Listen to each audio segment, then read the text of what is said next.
अभी ध्यान से जो बहुत सोता है उसको कभी योग सिद्ध नहीं होता। ठीक है। सच्ची मानिए, 3 घंटे नींद में काम हो जाता है, अधिक से अधिक 4 घंटे।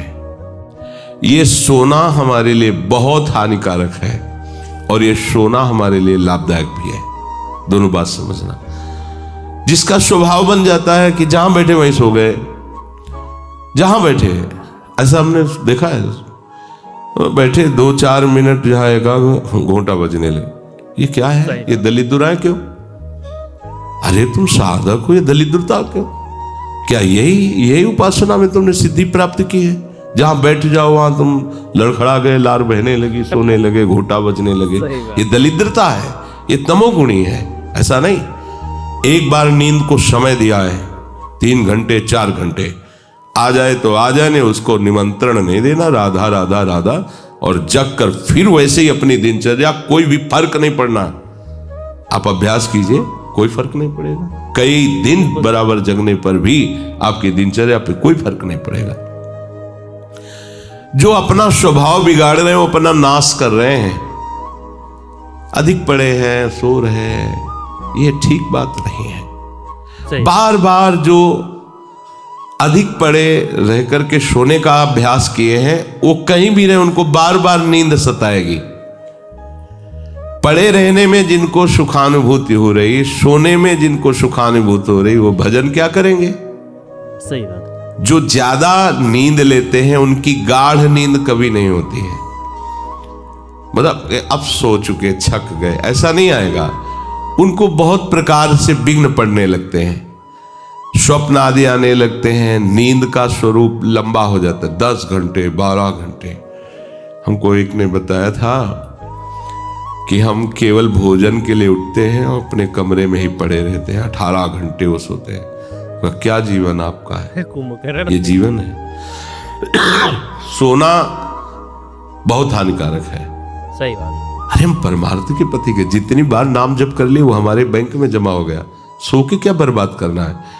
3 घंटे 4 घंटे, इसके 5-6 घंटे वो उनके लिए है जो बहुत श्रम परायण है, परिश्रम करते हैं शरीर से, साधक के लिए नहीं। 3 घंटे पर्याप्त है। आप अभ्यास करके तो देखिए, 3 घंटे में आपको बिल्कुल 24 घंटे के लिए तृप्ति मिल जाएगी। हाँ बिल्कुल ठीक है, अभ्यास कर लीजिए।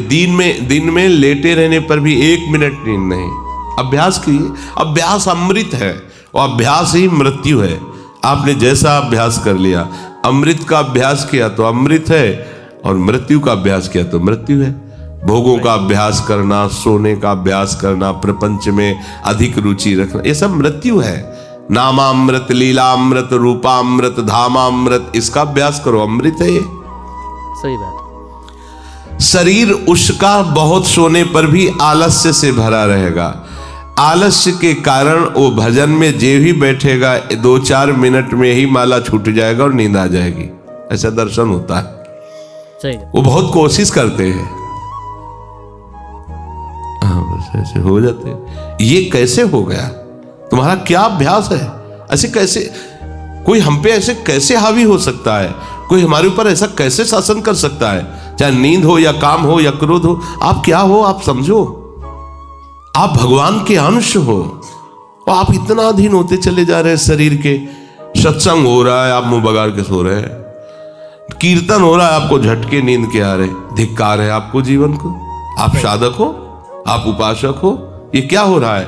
जहां आपको संपूर्णतया सावधान होकर चैतन्य रहना है, वो आप सो रहे हो। कैसी आपकी दिनचर्या, कैसी आपकी साधना है? आप हो क्या? विचार करना चाहिए। डांटने की विषय नहीं है, कोई तुम्हें जगाए विषय नहीं है। भगवत कृपा से जीवन में कभी अलार्म नहीं बजाया कि हमको इतने बजे उठना है, पता नहीं उठ पाए कि ना उठ पाए। अभ्यास योग युक्त चेतसा नान्यगामिना, ऐसी स्थिति हो कि हम उठ ना पाए तो बात अलग की है। बख्शना नहीं इस शरीर को, अब भाई हमें चलो हम नहीं आ रहे, ऐसा नहीं। अगर सांस है, दम है, बिल्कुल इसको बख्शना नहीं। हम केवल आपको उपदेश नहीं कर रहे, बख्शना नहीं। शरीर के प्रति इतना प्यार नहीं दिखाना कि वो हमारे प्यारे से हमको दूर कर दे, ऐसा नहीं। ये जड़ वस्तु है, ये चैतन्य नहीं है। तुमसे ये चैतन्य है। तुम अपनी चैतन्यता को समझो, इसके अधीन हो रहे हो। ये तो बहुत बुरा लगता है जब कोई साधक सत्संग में या माला लेकर भजन करने में या पाठ करने में सो रहा है, तब लगता है। ग्रंथ सामने खोला है, थोड़ा पाठ कर ऐसे ऐसे। एक जगह दर्शन कर ले जाते थे, वो भागवत का स्वाद है। वो श्री जी के सामने भागवत पढ़ते पढ़ते नाक और माथा पूरी भागवत में रख दिया, और 2500 लोग आ जा रहे हैं ऐसे। तो उनको जैसे कहते हैं, पंडित जी श्री हरिवंश, हाँ हाँ श्री हरिवंश। अब ये हो क्या रहा है, ये क्या हो रहा है? अगर आपके अंदर नींद है तो आप चैन से 1-2 घंटे सो लिए जीजिए और फिर बैठिए, चैतन्य होकर बैठिए। ये अपमान है शास्त्रों का। सही। आप चैतन्य घन प्रभु के वचन पढ़ रहे हैं, आपको नींद आ रही, प्रभु की चर्चा हो रही, आपको नींद आ रही। कभी विषय चर्चा में आपको नींद आई? कभी फिल्म देखने में नींद आई? नौटंकी नाटक देखने में, रिश्ते नातेदारों से बात करने में, रिश्ते नातेदारों, आपका लड़का विदेश में रह रहा हो, उसकी कोई बात बता रहा हो, आपको नींद आएगी? नहीं आएगी। लेकिन अपने परम प्राण स्वरूप आत्म स्वरूप श्री प्रियालाल की चर्चा हो रही, आपको नींद आ रही है। अब हो क्या हो, जरा विचार करके देखिए। तो ये आलस्य के कारण उसके भजन में भारी बाधा हो जाएगी। उसका योग कभी सिद्ध नहीं होगा जो अधिक सोता है। सबसे प्रार्थना है, आप अपने लिए नींद का समय निश्चित करें अपने हिसाब से, शरीर का परिश्रम देख करके। अब जैसे जो उपासक रात भर सेवा में लगे रहते हैं, हम उनके लिए कहेंगे कि चाहे दिन हो चाहे रात हो, आप 4-5 घंटे आराम से सोइए। प्रार्थना है कि सोइए, क्योंकि आप जवान साधक हैं। सोएंगे तो आपकी इंद्रियां फिर भजन में लगेंगी। आप अपने को देखिए, यदि आप कोई सेवा बल वाली नहीं करते हैं तो 4 घंटे से ज्यादा आप नहीं। अच्छा उपासक 3 घंटे में हो जाता है। अब आप लोग देख लीजिए, अपनी एक दिनचर्या में नींद का समय आप निश्चित कीजिए, और जो निश्चित कीजिए उसे कम से कम 10 वर्ष तो निभाइए। यहां 2-4 दिन में दिनचर्या बदल जाती है, ऐसे नहीं होना। साधु का ऐसा नहीं होता। कुछ नियम लो तो 10-5 वर्ष तो चलो, बिल्कुल सही। 2-4 दिन में सब फिसल जाते हो, क्या फायदा है? एक नियम लो, हम इतने घंटे सोएंगे, हम छूट देते हैं आपको। आप अपने आप ने नियम लो कि हमारा इतने घंटे में हो जाएगा। उस घंटे को आप लिख लो अपने सामने कि मुझे इतने घंटे केवल सोने के लिए सत्संग में अनुमति है, क्योंकि हमने वहां इतना नियम लिया था। आप ले, बताने की जरूरत नहीं। आपके द्वारा लिया हुआ नियम फिर आपसे कभी नहीं टूटना चाहिए। स्वीकार करो आप अंदर से कि आप इतना सोएंगे। सही। पर लिमिट हम बताए देते हैं। शरीर अधिक श्रमित जो सेवा में होता है 5 घंटे, गृहस्थी है तो 6 घंटे, साधक है 4 घंटे। भजनानंदी को कहना ही नहीं पड़ेगा, 3 घंटे में हो जाता है। इसी के अंतर्गत आप चयन कर लीजिए। 6 से 7 में मत बढ़ना, क्योंकि सत्संगी हो, इतना भारी श्रम तुमसे नहीं होता। बलराम ब्रजवासी है, 20 वर्ष की बात बता रहे हैं, एक दिन की नहीं, 20 वर्ष की नित्य दिनचर्या से वृंदावन की परिक्रमा, और कितनी मेहनत से चक्की चला करके 150 रुपया करके घर परिवार चलाना, संत सेवा करना, सत्संग सुनना, ये सब गृहस्थ है, परिवार है, भागे घूम रहे हैं परमार्थ के लिए, नंगे पैर पूरे वृंदावन। 20 वर्ष पानी गिरे, पत्थर गिरे, कोई मतलब नहीं। इतनी इतनी एड़ी फट गए एकदम। अब उनको क्या कहोगे? साधु नहीं कहोगे तो क्या कहोगे? ब्रजवासी हैं, रात दिन प्रभु का नाम स्मरण, सत्संग, परिक्रमा सब कर, और मेहनत उठा उठा के बोरा भर बेचना, उसमें कहीं 10, 20, 50 रुपया बचा लेना, परिवार का पोषण करना। आपके लिए तो कोई सेवा ऐसी नहीं मेहनत वाली। फिर आप इतना लंबा सफर कैसे सोच सकते हैं? वो गृहस्थ होते हुए 2-2:30 बजे जगते हैं, तब अपनी दिनचर्या पूरी करते हैं। हो सकता है रात्रि के 10-11 बज जाते हो, दिन में वो चक्की में रहते, कब सोते होंगे। और 20 वर्ष की दिनचर्या हम उसकी बता रहे हैं। आप विचार करो, आप साधक हैं, आप विरक्त हैं, या आप संसार से निवृत्त होकर वृंदावन वास करें, आप कितना सोते हैं? ये बंद करो, शरीर को सुखी करना बंद करो। ये शरीर को सुख देने की बात महादुख मोल लेना है। निश्चित करो आप अपने समय को सोने का। कर लिया? कर लिया? हाँ, अपना समय निश्चित करो। जो समय निश्चित किया हो, 4 घंटे, 5 घंटे, 6 घंटे, ये धाम है, यहां झूठ नहीं चलेगा। अगर 6 घंटे निश्चित किया तो 6.25 घंटे नहीं होना चाहिए। 12 से 4 उसी को आप विभाजित कर लीजिए। 4 घंटे रात्रि में सो लीजिए, 2 घंटे दिन में सो लीजिए। आपको अगर 6 घंटे सोना है, 4 घंटे सोना है, 3 घंटे आप रात्रि में, 1 घंटे दिन में विश्राम। अगर आपका रात्रि में हो जाता है तो दिन में विश्राम की जरूरत नहीं। आपको इस पर आना पड़ेगा। आपसे कांच छुड़वा रहे हैं, मणि पकड़ा रहे हैं आपको, घाटे का सौदा। आप क्या कर रहे हो? मणि देकर कांच खरीद रहे हो, और आपका कांच छुड़वा के मणि। इंद्रनील मणि श्याम मनोहर 7 कुंभ तन गोरी, इनके समीप चलना है, इनकी जूठन पाना है, इनके साथ खेलना है। ये सौभाग्य प्राप्त करने के लिए जो असत धारणाएं हैं उनको मिटाना होगा। जागृतो नैव चार्जुन, ये तो अधिक सोने वाले की बात हुई। अब कह रहे हैं अधिक जागने वाले को भी सिद्धि प्राप्त नहीं होती। जो बिल्कुल सोता ही नहीं है, ऐसे होते हैं। पूरी पूरी रात चली गई नाम कीर्तन में, पूरी पूरी रात चर्चा में चली गई। 2-2, 3-3 जन केवल बैठ गए और प्रभु की पूरी रात चली गई। सामने योग वासिष्ठ रखा हुआ है, उसी पे चर्चा हो रहा है। कैसा नशा! तो आप क्या समझे, उसमें नींद आएगी क्या? जो इंद्रियों को खुराक मिलनी चाहिए वो मिल जाती है।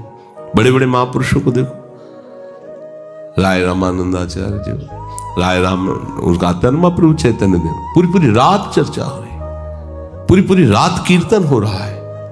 क्या होता कि सुबह सब ऐसे लुढ़के हैं नींद में? नहीं, यहां उनकी बात हो रही है जिनकी अभी रुचि भजन में नहीं हुई है। उनको समय से सो जाना चाहिए, समय बर्बाद नहीं करना है। जो नींद का समय दिया है उसमें नींद आए या ना आए, हमें सोने के लिए नहीं लेटना है। जब लेटे देखा हाँ इस समय से इतना समय लेटने में देना है, नाम शुरू किया, तन्मय हो गए। जब नींद आई, जब आंख खुली बस फिर मंत्र में तन्मय फिर लग गए। ये भजन है, इसको ऐसे प्रमाद में मत डालिए। यहाँ दिनचर्या हो गई, अब पड़े हैं, करवट बदल रहे हैं, समय निकलता चला जा रहा है। आज सत्संग में क्यों नहीं आए, सो गए थे, ऐसा नहीं होना चाहिए। जो बिल्कुल नींद नहीं लेता उसका अभ्यास ठीक नहीं होगा, वो निरंतर भजन में बाधा पहुंचा देगा। जो ऊंचाई पर चढ़े हुए महापुरुष हैं वो सत्संग और नाम कीर्तन और भगवत चिंतन से ऐसी सामर्थ्य प्राप्त कर लेते हैं कि वो कई दिन भी ना सोए तो उनको विक्षेप नहीं होगा कि परेशान है, इनको तो नींद ही नहीं आई है। क्योंकि उनके जागने में इंद्रियों को वो सब मिल जाता है जो सांसारिक पुरुष को नींद में इंद्रियों को विश्राम मिलता है, उनको भजन में मिल जाता है।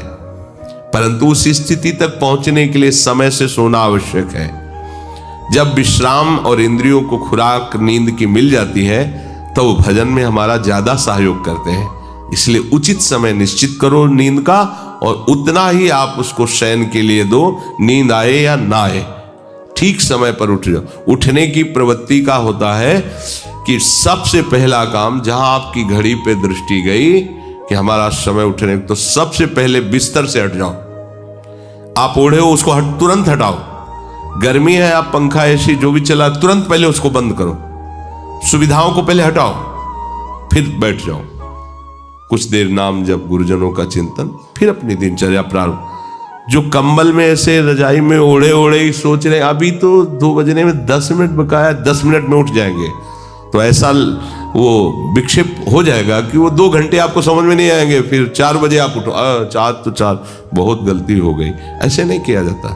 अपने लोगों ने ऐसे अभ्यास नहीं किया, तुरंत फेंको, तुरंत खड़े हो गए। पता है कि बैठेंगे तो नींद आई जाएगी, चलते हुए भगवत स्मरण कर रहे, जल पिया, शौच स्नान अपनी दिनचर्या में। ये चित्त हमारे वश में नहीं, हम चित्त के वश में है। जो चिंतन कराता है हम वही। कल एक उपासक प्रश्न कर रहे थे कि कभी कभी हमारा मन कहता है हम निहाल हो गए, कभी कभी मन हमको कहता कि कुछ नहीं मिला। तो तुम मन को गुरु माने हो क्या? मन को आराध्य देव माने हो क्या? मन को अपना मित्र माने हो क्या? ऐसे सलाहकार की क्या बात कि कभी कभी कहता है तुम जीवन मुक्त हो गए, कभी कभी कहता है तुम विषयी हो। उसकी बात थोड़ी माननी है। वो अपनी स्थिति बता रहा है, मन तुम्हारी स्थिति नहीं बता रहा है। बिल्कुल सही। जब कभी भगवदानंद में तो मन कहता निहाल हो गया, और जब विषयानंद में तो लगता मैं फंस गया। तो तुम उसको देखने वाले हो, तुम उसको चलाने वाले हो, तुम ही से वो चल रहा है तुम्हारी शक्ति से, तो तुम रो काहे को रहे हो, व्यथित क्यों? मतलब कोई भी प्रश्न करने के पहले आपने चिल्ला के रो दिया, अब सब प्रश्न का रहस्य नहीं मिल पाएगा आपको, क्योंकि पहले ही देख लिया कि आप नहीं। गंभीर किसी संत के पास जाने के लिए पहले गंभीरता पूर्वक प्रश्न करो। कोई भावुकता की बात आ रही है, आप रो देते हो तो अच्छी बात है। अब आप प्रश्न कर रहे हो, पहले तो चिल्ला चिल्ला कर रो रहे हो, पूरा वातावरण जो है आपने गंभीरता से रहित कर दिया। और दूसरी बात, आप समझोगा कि क्यों रो रहे हो। अगर प्रियाजू की प्राप्ति के लिए तो सभा में चिल्ला के रोने की जरूरत क्या है? प्रियाजू की प्राप्ति के लिए तो एकांत में रोइए, खूब नाम जप कीजिए। अगर सभा में आए हैं प्रश्न करने के लिए तो गंभीर रहिए और मुस्कुराते हुए प्रश्न कीजिए। ये रोना धोना नहीं, ये एकांत का विषय, अपने आराध्य देव के विषय में कभी भाव आ रहा है तो बात अलग की है। हम चित्त के अधीन हो गए हैं, बस इसको सुधार करना है। ठीक है। चित्त की 5 अवस्थाएं होती हैं, उसी को मन कहते हैं, उसी को बुद्धि कहते हैं, उसी को अहम कहते हैं, समझना। उसकी वृत्तियों के कारण अलग अलग नाम पड़ा है ना। पूरे को एक हृदय कहते हैं, बोले मैं हृदय से कहता हूं, मतलब संपूर्ण अंतःकरण से कहता हूं। अंतःकरण 4 इसलिए हो गए कि उसकी वृत्ति 4 है। एक का काम है निश्चय करना, संकल्प विकल्प करना, चिंतन करना और क्रिया को स्वीकार करना। एक ही हृदय में 4 बातें होती हैं। तो जो निश्चय उसे बुद्धि कह दिया गया, जो संकल्प विकल्प उसे मन कह दिया गया, जो चिंतन उसे चित्त कह दिया गया, क्रिया को स्वीकार करना उसे अहम कह दिया गया। है एक ही हृदय। उसी हृदय को हम जब बात करते हैं तो उसे 4 रूपों में करते हैं। तो मानो अगर मन की बात चल रही तो चित्त आ गया, बुद्धि आ गई, अहम आ गया। चित्त की बात चल रही तो उसमें मन आ गया, बुद्धि, क्योंकि एक ही हृदय की बात हो रही। तो 5 अवस्थाएं मानी गई हैं। बहुत ध्यान से सुने तो इसमें हम अपने चित्त को भगवदाकार कर सकते हैं। चित्त की 5 अवस्थाएं शास्त्रों में ब्रह्म ऋषियों ने मनन करके पाया है। मूढ़ता, मूढ़ अवस्था, क्षिप्त अवस्था, विक्षिप्त अवस्था, एकाग्र अवस्था और निरुद्ध अवस्था। ये 5 अवस्थाएं पाई गई हैं। इनमें 2 से भजन नहीं होता। जिनके चित्त में ये 5 में 2 पहली वाली अवस्थाएं जोर की होती हैं, मूढ़ अवस्था और क्षिप्त अवस्था, उनसे बिल्कुल भजन नहीं होगा। वो पाप प्रवृत्ति में ही चित्त लगाने वाले जन हैं, उनसे भजन बिल्कुल नहीं होगा। जिनके ये विक्षिप्त, एकाग्र और निरुद्ध ये गौड़ हैं, एकदम दबे हुए हैं, और मूढ़ता और क्षिप्तता ये जागृत है, बहुत विशाल, उनसे भजन नहीं होगा, साधन नहीं होगा। वो पापाचरण रत रहेंगे, दान पुण्य भी करेंगे तो अहंकार की धरा में होगा। बिल्कुल सही। अब यहां से शुरू होता है साधन। विक्षिप्त से कभी भजन होता है, कभी विषय चिंतन होता है। ये विक्षिप्त चित्त का होता है। कभी प्रभु अच्छे लगते हैं, कभी संसार अच्छा लगता है। अभी ये आगे पद्धति नहीं बढ़ी, ये विक्षिप्त है, पर ये अधिकारी है भजन का। इस अधिकार वाले उपासक को जब साधु संग मिल जाता है और सत्संग मिलता है, तब वो बार बार सत्संग के प्रभाव से विक्षिप्तता को अगली पद्धति में बदल देता है, एकाग्र। अब वो एकाग्र होने लगता है कि मेरे जीवन का उद्देश्य केवल भजन है, केवल प्रिया प्रीतम की प्राप्ति है। नहीं, अब संसार को मैं नहीं मानूंगा कि संसार मेरा है, संसार के संबंध मेरे हैं। सत्संग के द्वारा ये विक्षिप्तता एकाग्रता में बढ़ गई, और जब एकाग्रता में अपने आराध्य देव के चिंतन में तन्मय हुआ तो उसे आनंद मिलने लगा, तो सविकल्प समाधि में उसकी गति हो गई। सविकल्प, अभी विकल्प चल रहा है पर वो सम अवस्था को प्राप्त हो रहा, आनंद का अनुभव होने लगा। विक्षिप्त से भजन प्रारंभ होता है, एकाग्रता में उसको आनंद का अनुभव होने लगता है, और आगे है निरुद्ध अवस्था, चित्त के चलने की गति ही खत्म हो गई, अपने आराध्य देव में चित्त फंस गया, निरुद्ध हो गया। इसे कहते हैं निर्विकल्प समाधि। आप कोई कल्पना नहीं रह गई, केवल सम अवस्था, भगवदाकार वृत्ति, परमानंदमय। अभी ये चित्त प्रिया प्रीतम में हो गया। क्षिप्त अवस्था और मूढ़ अवस्था ये भजन नहीं होने देते। विक्षिप्त अवस्था से भजन प्रारंभ होता है, एकाग्रता में भजन का सुख मिलता है। इसके आगे जब एकाग्रता ऐसी बढ़ती है कि अपने आराध्य देव के सिवा कुछ चिंतन ही नहीं करता चित्त, तो उसे निर्विकल्प समाधि कहते हैं। वो हर समय आओ स्वामी जी महाराज कह रहे, चित्त न डुला इतुत आओ समाधि भीतर। अब वो उठते बैठते चलते फिरते क्रियारत होते हुए भी समाधि में रहता है। अपने आराध्य देव में चित्त निरुद्ध हो गया, अब चित्त पंग हो गया, अब हटाने से भी नहीं हटेगा।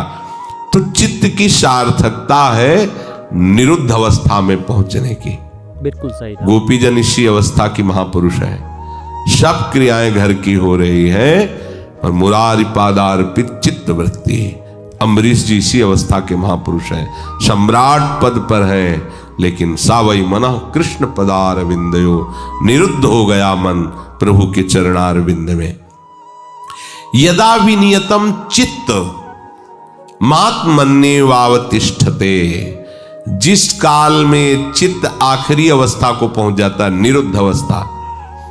एकाग्रता में भी पहुंचना बहुत बड़ी सिद्धि है, पर अपने लोग जो सब हैं विक्षिप्त अवस्था में है। कभी संसार का आकर्षण, कभी प्रभु का आकर्षण। लेकिन मूढ़ता और क्षिप्तता में प्रभु का आकर्षण होता ही नहीं है। वो उसी में लगा रहता है प्रपंच में, बस लड़का बच्चा परिवार खाना कमाना, धर्म से धन आवे या अधर्म से आवे, इसका कोई भेद उनके अंदर नहीं। धन आना चाहिए, भोग सामग्री मिलना चाहिए। जो विक्षिप्त अवस्था से भजन प्रारंभ होता है वो संत संग से एकाग्र होता है, और भजन का जहां आनंद मिला वो निरुद्ध हो जाए, फिर छोड़ नहीं सकता। फिर तो चित्त प्रभु के चरणों में, या चित्त चोर ने चित्त को चुरा लिया। ये जो स्थिति है उसे कह रहे हैं विनियतम चित्तम यदा। यदा माने उस समय जिस काल में चित्त निरुद्ध अवस्था को प्राप्त हो जाता है, वो स्थिर हो जाता है अपने स्वरूप में, आराध्य देव में। चित्त भगवदाकार हुआ कि अपना वपु अनुभव में आ जाता है। जो स्वरूप है सहचरी वपु, सहचरी वपु अपने आराध्य देव के समीप ही होती है। इसलिए आराध्य देव अलग से ध्यान में नहीं आते, अपने को वहीं देखता है प्यारी जो प्यारे जो के समीप। जब राधिका श्याम प्रसन्न भये, तब नित्य समीप सु खैंच लए, और हरिवंश समीप सदा तिनके, सुख संपत्ति दंपति जो जिनके। तो हम अभ्यास करें, हमारा चित्त विषयों में विक्षिप्त न हो, प्रभु के नाम रूप में एकाग्र हो, और ऐसा एकाग्र हो कि फिर चलायमान ही न हो, अर्थात निरुद्ध हो जाए, तो हमारी स्थिति प्रिया प्रीतम की समीपता का अनुभव करने लगे।